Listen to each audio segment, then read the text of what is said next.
একটা 2 টাকা 5 টাকা দামের ক্রিম কোম্পানি, জানি না চুদির বেটা ওই ক্রিমে কি হয়।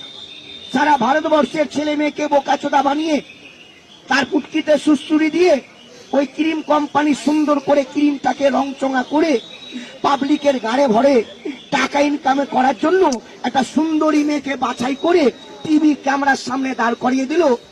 আর মহিলাটা কিছু টাকা লোভে ওই টিভি ক্যামেরার সামনে দাঁড়িয়ে ওই ক্রিমটা হাতে নিয়ে চোখে মুখে লাগিয়ে ফাট করে কি ডায়লগ দিল, বলছে ফেয়ার এন্ড লাভলি ক্রিম লাগালে 15 দিনে ছেলে মেয়ে পরিষ্কার হয়ে যাবে, ঠোর ফাটা, হোল ফাটা, গাল ফাটা ভালো হবে।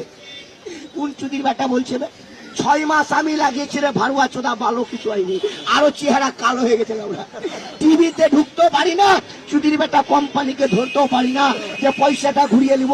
পাড়ার যেই দোকান থেকে ক্রিম কিনেছিলাম সেই বুড়বাককে গিয়ে বললাম, কই চুদির বেটা চেহারা ভালো হবে, টাকা ঘুরিয়ে দে। ও ভয়ের চোদনে বলছে কি করবো কাকা।